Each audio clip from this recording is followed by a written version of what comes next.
train of artillery. And she's assisted by her husband today. So you're done. Well, thank you for coming tonight. My husband and I have lived in Knox for 50 years. We're not natives, and many people in Knox have very deep roots, but we've only been here for 50 years. So this is Henry Knox and the Noble Train of Artillery. So this presentation will give the history of Henry Knox's expedition and the route of the Henry Knox Trail. So the first part will give a little biography of Henry and his travel up to Fort Ticonderoga and back. And then 100 years ago, the state of New York and Massachusetts decided that they should commemorate the trail. I thought I knew a lot of history, but I had no idea of this chapter in Henry's life until I read a children's book, Henry and the Cannons, an extraordinary true story of the American Revolution, written and illustrated by Don Brown. This is not Dan Brown of Da Vinci Code, but this is Don Brown. And it tells the story of Henry Knox's amazing feat in the winter of 1775 through 76. Knox was originally North Bern in the town of Bern, and it officially became a town on February 28, 1822. There are no definitive records stating the origin of the name for the town of Knox. Possibly Knox was named in honor of John Knox the Reformer. However, in the sesquicentennial booklet for Knox, it is stated that senior citizens of the township favor historians' Tenney and Howell version of the name. Knox was named in honor of Revolutionary War hero Colonel Henry Knox. Henry was born in 1750 in Boston, the seventh of 10 children to William and Mary Knox. When his father died at age 50, young Henry left school to help support his family. He became a clerk in a bookstore and eventually opened his own bookstore in Boston. Henry was an avid reader of history and military science. A big man of big ideas, Knox liked to advertise the very large selections of his London bookstore in Boston, with advertisements displaying his own name written largest of all. Lucy Flucker was the 17-year-old daughter of the provincial governor of Massachusetts, Thomas Flucker. Lucy frequented Henry's bookstore, and the young pair fell in love. When Lucy and Henry Knox married in 1774, Lucy's family disowned her for marrying someone beneath her station. When the Revolutionary War began, Lucy's family fled to England, and Lucy never saw them again. Lucy and Henry wrote many letters to one another throughout the war. She and Henry had 13 children, but only 3 survived to adulthood.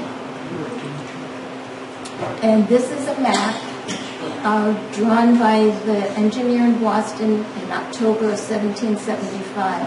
And the part that is in red, the red buildings, that is what Boston was originally. The land has now been filled in. The siege of Boston began after the skirmishes at Lexington and Concord in April 1775.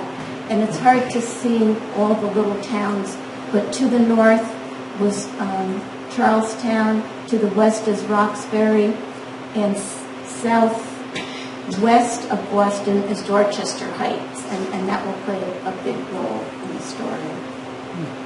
The Siege of Boston, April 19, 1775, through March 17, 1776, was the opening phase of the American Revolutionary War. In the siege, American Patriot Militia, led by newly installed Continental Army Commander George Washington, prevented the British Army, which was garrisoned in Boston, from moving by land.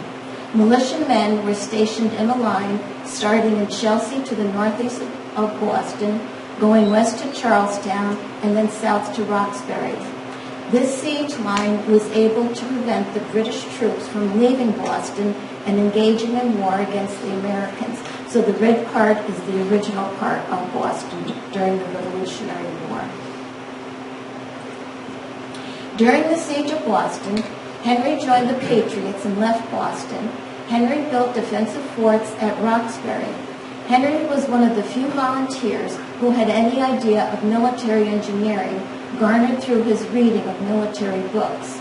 General George Washington was impressed with Knox's abilities. Knox was appointed Washington's Chief of Artillery, a position in which he served throughout the war. Eventually, Knox became Major General. And this is a painting by Rembrandt Peale. George Washington is in the front, and Henry Knox is off to the side there. In May 1775, Ethan Allen, with his Green Mountain Boys and Lieutenant Colonel Benedict Arnold, captured cannons and artillery at Fort Ticonderoga from the British. It was decided that these cannons and artillery should be brought to Boston. It is believed that credit for the plan of bringing these cannons from Fort Ticonderoga on Lake Champlain to Boston belongs to Henry Knox. Henry set out for Fort Ticonderoga from Boston in late November 1775. Facing barely navigable roads and dangerously inclement weather, Knox arrived at Fort Ticonderoga on December 5, 1775. After recovering the 120,000-pound lot of guns, mortars, and cannons from Ticonderoga, Knox transported the prized convoy by boat down Lake George and then led a caravan of sleds, horses, and oxen to continue the journey overland from the lake's southern end to Albany, through the Berkshire Mountains and on to Boston. On the map, the green line indicates the route that the caravan traveled. Historians have called Knox's exploit one of the most stupendous feats of logistics of the entire Revolutionary War. After months of hazardous travel, Knox and his noble train of artillery arrived in Boston intact. Under the cover of constant bombing from American artillery, American Brigadier General John Thomas slipped 2,000 troops and the cannons and artillery transported by Henry Knox into position at Dorchester Heights, just south of Boston, on March 4, 1776. Under orders from General George Washington, Thomas and his troops worked throughout the night, digging trenches, positioning cannons, and completing their occupation of Dorchester Heights. The Patriots muffled their wagon wheels with straw and were able to move their cannon and artillery unnoticed.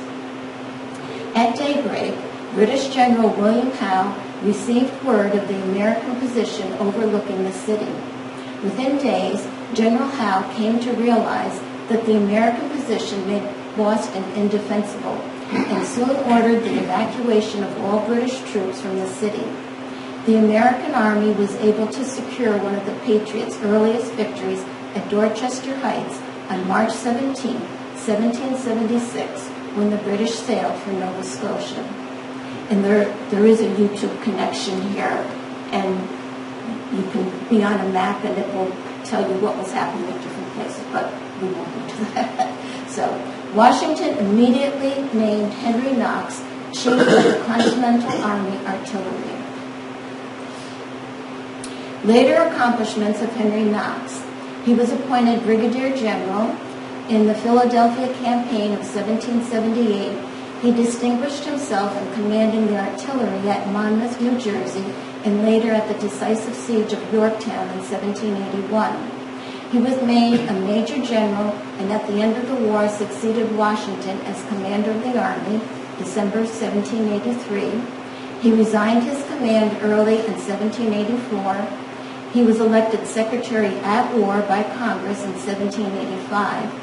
And in 1789, he was appointed Secretary of War in President Washington's new cabinet. And there he is pictured with George Washington, and the second person is Henry Knox. At the top is Alexander Hamilton, and then Thomas Jefferson and Edmund Randolph, who was the Attorney General. General Knox and his family settled on an estate at Thomaston, Maine in 1796, which he called Mount Pelier.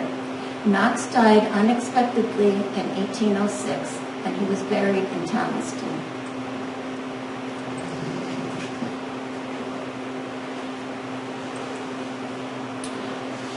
On September 26, 1926, during the commemoration of the 150th anniversary of the American Revolution, New York State historian Alexander C. Flick and others decided that the trail over which General Henry Knox conducted the noble artillery train from Fort Ticonderoga to Boston in the winter of 1775 through 1776 should be studied.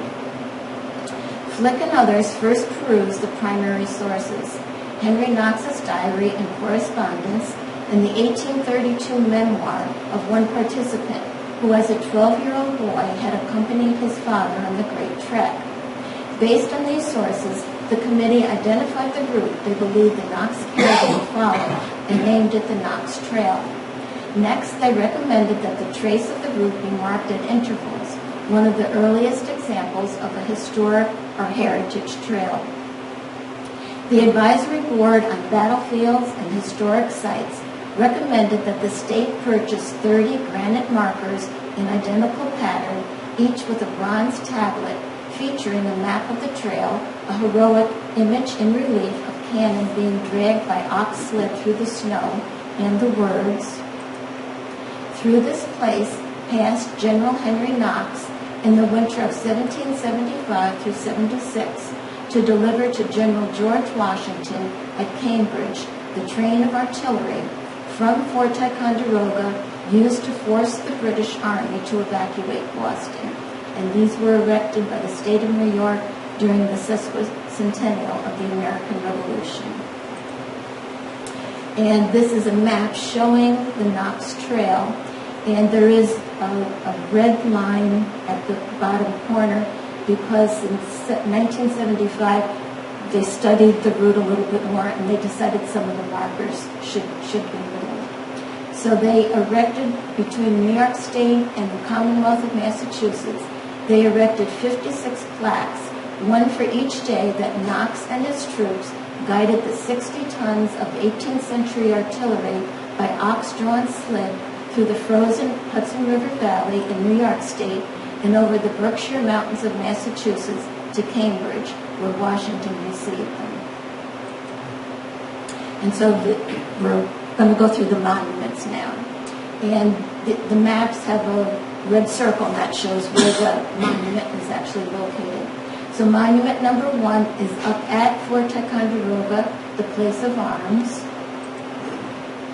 Knox arrived at Fort Ticonderoga on the evening of December 5th, 1775, accompanied by his 19-year-old brother William and a servant Miller. Early the next day, assisted by the garrison of Fort Ticonderoga, he began to move the guns. It seems probable that Major General Philip Schuyler, commander of the Northern Department, who had been at Ticonderoga the previous week, had already selected the guns to be sent to Washington.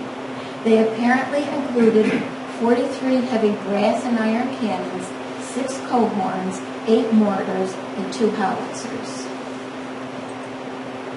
The guns were dismounted from their old French and Indian war carriages, which were found to be rotted and weak, removed from the fort walls, and assembled in the place to arms. Knox tackled the heaviest and most cumbersome pieces first. Fortunately, an appropriate vessel, a gondola, was tied up at the King's Dock just below the fort, and it was to this landing that he moved the cannon by an ox cart. And this photograph shows a reenactment in 2018. Monument number 2 is at the Fort Ticonderoga dock, and it marks the spot where the cannon removed from the fort were loaded onto boats. And wherever there's a blue shadow in the words, that means these are words from Henry's diary. So for December 6th, he wrote, "Employed in getting the cannon from the fort on board a gondola in order to get them to the bridge. Once loaded, the gondola was sailed or rowed around the peninsula of Ticonderoga and into the river Lachute. This was the head of navigation from Lake Champlain, and here the cannon were unloaded off the gondola while it returned for another load." Number 3 is also at Fort Ticonderoga, were transferred from water to land carriage. Number 4 is also at Fort Ticonderoga, were transferred to Lake George vessels. And on December 7th, he wrote, employed in getting the cannon from the bridge to the landing at Lake George. While Knox was supervising the overland movement of the cannon down the Portage Road to Lake George Landing, the gondola was employed moving the 16 smaller pieces from Fort Ticonderoga to the bridge, where they were ready the next day. On December 8th, he simply wrote, ditto the mortars. This indicates that on this date, all the guns had been moved to the top of Lake George. At the Lake George landing, a little flotilla was assembled to transport the guns down the lake. The heaviest pieces were put aboard a scow, a double-ended, flat-bottomed, barge-like vessel used to transport bulk cargo. In addition to the scow, Knox had at his disposal a pirogue and a bateau. His entry for December 9th reads, employed in loading the scow, pettiagra, and a bateau. At 3 o'clock in the afternoon, set sail to go down the lake in the pettiagra, the scow coming after us run aground, we being about a mile ahead, with a fair wind to go down, but unfair to help the scow. The wind dying away, we with the utmost difficulty reached Sabbath Day Point about 9 o'clock in the evening. We went ashore and warmed ourselves by an exceeding good fire in a hut made by some civil Indians who were with their ladies abed. They gave us some venison, roasted after their manner, which was very relishing. Number 5, the monument is at Sabbath Day Point. The scow had run on a sunken rock, but not in such a manner as to be irretrievable that they had broken all the ropes. They had sent up to the fort for more ropes and hands and intended in the morning to make another trial. But the bateau would push on, as Knox records. The crew of the bateau, after having refreshed themselves, told me that they were not very deeply loaded, that they intended to push for Fort George at the south end of the lake. Accordingly, I jumped into the boat and ordered my man to bring my baggage, and we would go with them. Accordingly, we set out, it being 11 o'clock, with a slight breeze ahead. The men rowed briskly, but we had not been out above an hour when the wind sprang up very fresh and directly against us. The men, after rowing exceedingly hard for about 4 hours, seemed desirous of going ashore to make a fire to warm ourselves, and I, knowing them to be very exceedingly weary. Number 6 is at Bolton Landing. His diary reads, we warmed ourselves sufficiently and took a comfortable nap, laying with our backs to the fire. The next morning they started again, about half an hour before daybreak. That is, about a quarter after rising, we set out, and in 6 hours and a quarter of excessive hard pushing against a fresh breeze, we reached Fort George. And monument number 7 is in Lake George battlefield. It was here at the south end of the lake, where Lake George Village stands today, that Henry Knox arrived a little after midday, December 11th. It was necessary that the boat passage down Lake George be completed before its surface froze. So in that regard, Knox probably hoped for the continuation of the mild weather. But once transferred to land carriage, snow would be necessary if he was to move the guns by sled. And there must be solid ice on the Hudson River, solid enough to take the 1,800-pound weight of his largest gun, the 24-pounder.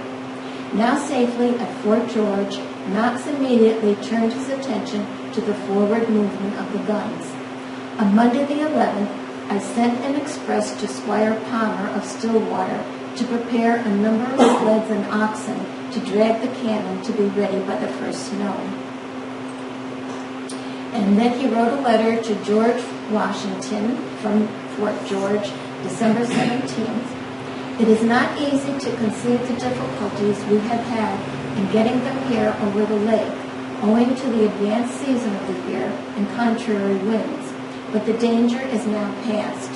3 days ago, it was very uncertain whether we could have gotten them until next spring, but now, please God, they must go.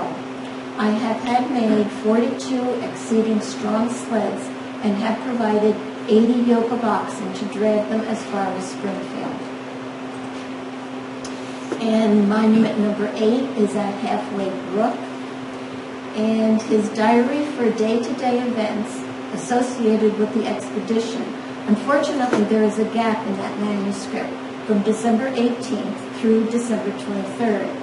One may assume that during this period, Knox continued to search for sleds and teams to drag the cannon south from Lake George and to wait for sufficient snow to make the roads passable for those sleds. During the next 2 weeks, the sleds carrying the guns southward from Fort George toward Albany would wend their way past this point in the road. Number 9 is at Gwin's Falls. Number 10 is at Hudson Falls. And from fragments in the journal, we know that Knox headed off on his own southward toward Albany on December 24th, intending to meet with Philip Schuyler. Number 11 monument is at Fort Edward. And there's 11 and a half. I don't know how they put in the half, but this one is at Fort Miller. Knox first went on foot to Fort Miller, where Judge Dewar procured me a sleigh to go to Stillwater. The site of the Dewar House, British headquarters in 1777, is located within a quarter mile of this Knox Trail monument. Later, the entire train of artillery would pass down the same road. Number 12 is in Northumberland. The land route southward from the fort at Lake George, was an exceedingly slow one that followed the Hudson River, and once the crews were finally underway, they were forced to cross the frozen Hudson 4 times before reaching Albany. The caravan was not a continuous procession. Knox traveled ahead, trying to secure sleds, horses, and oxen. Number 13 is at Schuylerville. He stopped and had dinner on the 24th. We dined and set off about 3 o'clock. It's still snowing exceeding fast. After the utmost efforts of the horses, we reached Ensign's Tavern, and 8 miles beyond Saratoga we lodged. And this marker is missing. It marked Ensign House where he had stayed. This site marks a house where Knox stayed on the night of December 24th, Christmas Eve. On Christmas morning, he woke to find 2 feet of new snow on the ground. While he may have been heartened by this turn of weather, it did nothing to help him on his own lonely way south. He headed on to Stillwater, where he got another sleigh to take him to Albany, noting in his diary, "The roads not being broken prevented our getting farther than New City, about 9 miles above Albany, where we lodged." And New City was the original name of Lansingburg. Number 15 is at Bemis Heights. 16 is in Stillwater. 17 is in Mechanicville. 18 is in Waterford. This marker is intended to indicate the ford where Knox crossed to the east side of the Hudson on his way to Albany. The road to Albany at that time would have had him cross the Hudson to the east side at Lansing's Ferry, pass through Lansingburg to what is now Troy, and then pass back to the west side of the Hudson at Schuyler Flats to reach Albany. And number 18 is at Crescent, and this crossing is on the Mohawk River west of the Hudson at Crescent. At Slosses, as the ice was so much stronger there than at Half Moon, the usual place of crossing. 20 is in Latham. 21 is on the Loudonville Road and Northern Boulevard near Wolford's Roost. The train of artillery would have passed along this route the first week of January, so Henry Knox is ahead of the caravan. So Henry, on his own, maybe with a small group, arrived in Albany, where he visited at the home of Major General Philip Schuyler. Knox began negotiating in earnest for those oxen he had written about in his letter to George Washington. The oxen were necessary to bring the artillery sleighs down from Fort George to Albany and then eastward back toward Boston. The 26th sent off for Mr. George Palmer to come immediately down to Albany. Schuyler and Knox could not agree with Mr. Palmer on the price for yokes of oxen. They sent out Schuyler's wagon master and others to all parts of the country to immediately send up their sleighs with horses suitable. The price paid per day was half the price that Palmer had asked for oxen. 124 pairs of horses with sleighs were brought up to Lake George to transport the cannons. And we have a picture of Major General Philip Schuyler and Schuyler Mansion. This monument, the original was lost during the construction of 787, and it was replaced in 2017. It's at Jennings Landing in the Corning Preserve. And I've been to the Corning Preserve. I never saw this monument, which I'm sorry to say, but it is there. This spot marks the place where the cannon was sent over the Hudson River on the ice to the east shore to begin their southeasterly trip toward Massachusetts. This is also the general location of the rescue of the second cannon lost through the ice on January 7th. The cannon, which the night before last came over at Sloss's Ferry, we attempted to get over the ferry here, which we effected, excepting the last, which fell into the river, notwithstanding the precautions we took. On January 8th, Knox notes that the lost gun was recovered and that most of the sleds got over the ice from Albany. Went out on the ice about 8 o'clock in the morning and proceeded so carefully that before night we got over 23 sleds and were so lucky as to get the cannon out of the river, owing to the assistance the good people of the city of Albany gave. Monument 23 is in Rensselaer, and so they're beginning their eastward trip toward Boston. On the morning of January 9th, having seen his train of sleds safely on their way, Knox rides on ahead. I set out from thence about 12 o'clock and went as far as Claverack, about 9 miles beyond Kinderhook. 24 is in East Greenbush.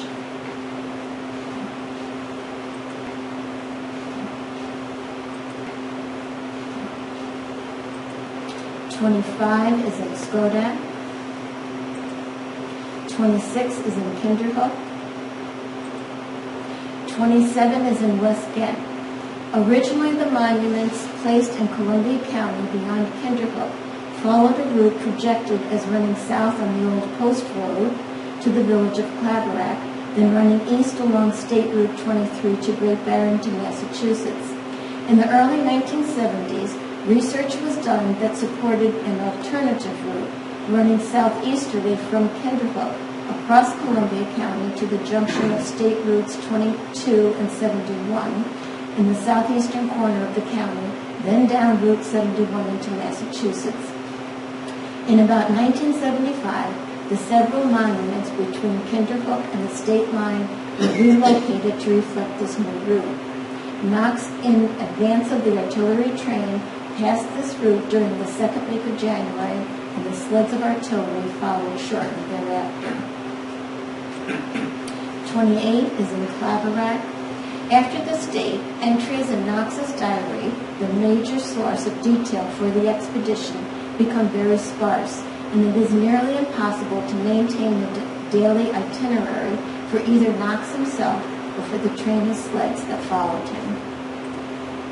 29 is at Hillsdale. Knox, in advance of the artillery train, passed this route. And number 30 is at the state line. The state line monument is a joint creation, having the New York-style plaque on the north side and the Massachusetts-style plaque and lettering on the south side.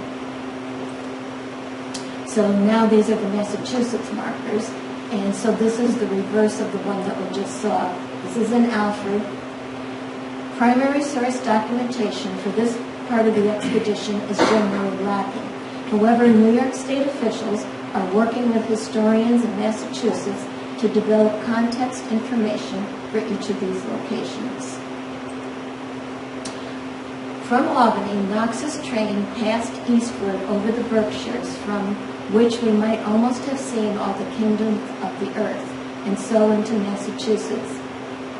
This was the most difficult part of the journey, and here the horses at times proved insufficient for pulling the heavier pieces over the mountains.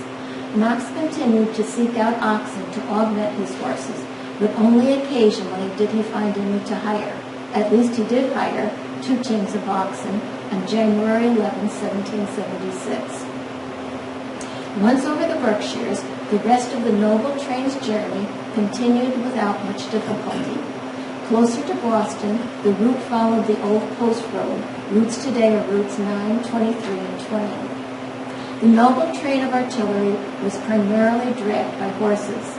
The many history books that report oxen likely only researched the subject in the papers of George Washington, citing the letter there from Knox that gives his intentions to use oxen to drag the train.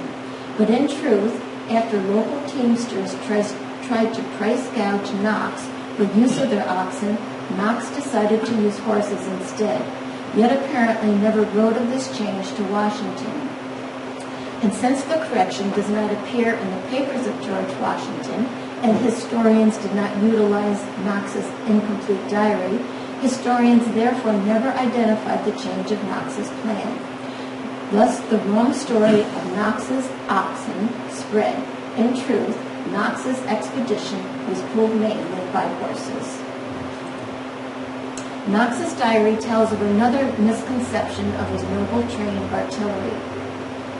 Not only was the artillery transported mostly by horses for the remainder of its journey, but also it was not one long caravan as commonly pictured. Rather, it was a fragmented set of companies, sometimes miles apart, conducting their respective sleighs with teams of 2 or sometimes up to 8 horses, and at times augmenting these with additional beasts as necessary to surpass particularly high snowdrifts or difficult terrain. Monument number 3 is at Great Barrington, and this is a painting by Tom Lovell, the noble train of artillery, and it shows the expedition going through the Berkshire Mountains, and it has been debated whether there were oxen or horses, but now we believe that it was mainly horses. And the date supposedly of this painting would have been January 10, 1776. Monument number 4 is in Monterey. Number 5 is in Otis. Number 6 is in Russell. And if you travel the turnpike, a lot of these names are familiar to you because you pass through a lot of these towns. Number 7 is in Westfield. Number 8 is in West Springfield. Number 9 is in Springfield.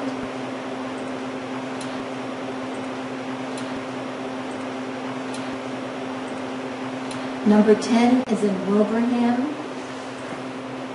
Number 11 is in Palmer. 12 is in Warren. 13 is in Brookfield. 14 is in Spencer. 15 is in Leicester. 16 is in Worcester. 17 in Shrewsbury. 18 is in Northborough. 19 in Marlborough. 20 is in Southborough. 21 in Framingham. 22 is in Wayland. This site preserves the old stone bridge and indicates the original road crossing at this point. A small stone monument stands here, but it is not on the pattern of the others on the Massachusetts portion of the trail. The type of stone is similar to the others, and it is reported that no one in the area ever recalls seeing another monument at this place, so possibly it is original to the 1927 installation. 23 is in Wayland. 24 in Weston. 25 in Waltham. 26 in Watertown. And so that would be the 56 monuments, 30 in New York and 26 in Massachusetts. And the next two are not counted. This monument, located at Cambridge Common, is where Henry Knox handed over artillery from Fort Ticonderoga to George Washington. And this marker in Roxbury, the first marker added to the Henry Knox Trail since its establishment in 1926 through 27. This marker pictured was dedicated March 17, 2009, the 233rd anniversary of the end of the Siege of Boston, known as Evacuation Day in Massachusetts. And wrapping their wagon wheels with straw to deaden the sound, they moved the cannon from Roxbury and entrenched them on these hills south of Boston. Knox and his men moved the cannon 300 miles in 56 days with the help of horses, oxen, and ice sledges. They arrived outside Boston on January 25, 1776. When powder for the cannon finally arrived, the Americans began firing on Boston on March 2nd, and on March 4th mounted the largest guns on Dorchester Heights. British fire couldn't reach Washington's forces, and the British loaded their ships and withdrew to Halifax, Nova Scotia on March 17th. And this is, you can go here, and again, it's a map, and it can give you more specific information. You can manipulate it, so if you look at it on YouTube, you'll be able to do it. And so this is Dorchester Heights, where the cannons were mounted. This site is still under renovation. I checked the website today. I would think they'll be opening it very soon because of all the 250th commemorations going on. So the tall building is the memorial, and it marks the spot where the cannons and artillery were set up. And the marker on the left, at this place, the cannon brought by General Henry Knox from Fort Ticonderoga to deliver to General George Washington in the winter of 1775 through 76 were used to force the British Army to evacuate Boston. And these are words that George Washington wrote to John Hancock. When the enemy first discovered our works in the morning, they seemed to be in great confusion. And so you could see Boston in the center there, and the red arrow indicates where the cannons would have been situated.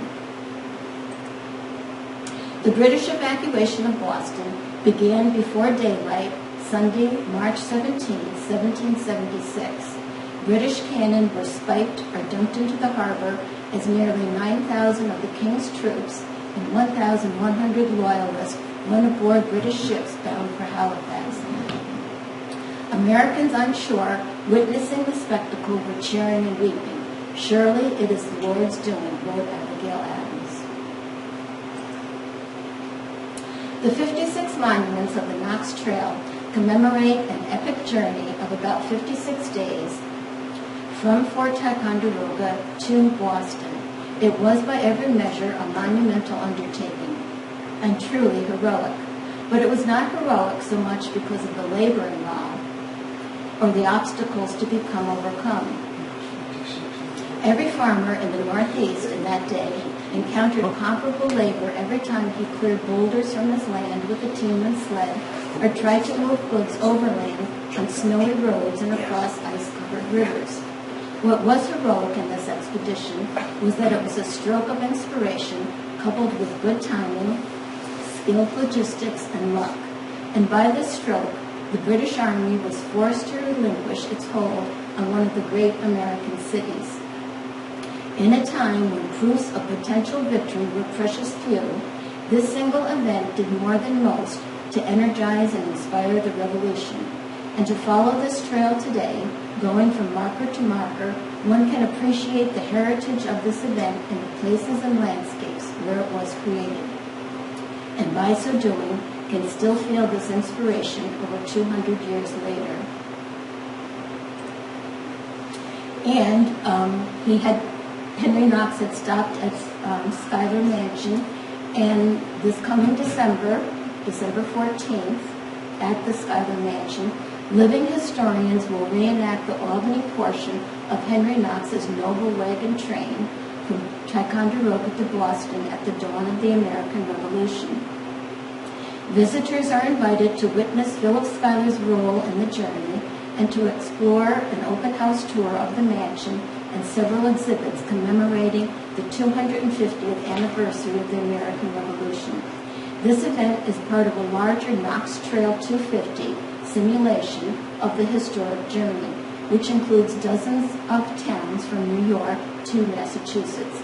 The next stop will be Craylow State Historic Site in Rensselaer on January 3rd. You can get more information.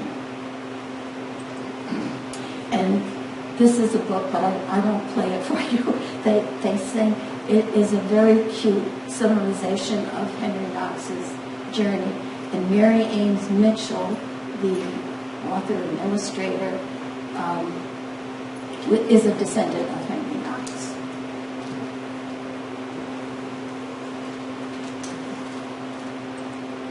And that's it.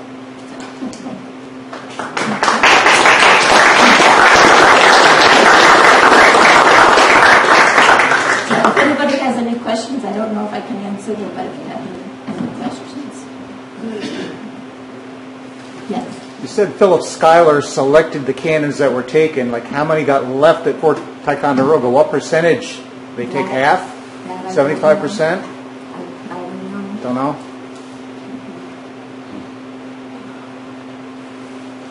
I just can't imagine transporting the things over the river. I can imagine. Okay, well, thank you very much. And I'm glad that Henry is getting a little acknowledgement for this very important chapter of his life.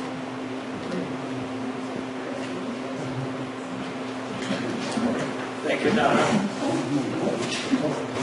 Any more questions for Donna? Dave? Bunny, I think I'll add a little bit of information. You talked about British spiking their cannons. You probably don't understand what that means. Just throwing them overboard? I You know, the touch hole, which is where the ignition point for the cannon. Now remember, they didn't have high carbide steel battery operated drill. So they would pound a spike or a saber or something into that hole, basically render the cannon useless until that obstruction was removed with great difficulty. So it wasn't permanent, but often it was. So they couldn't drag them out of the water. That's what spiking means, Okay. unlike in basketball.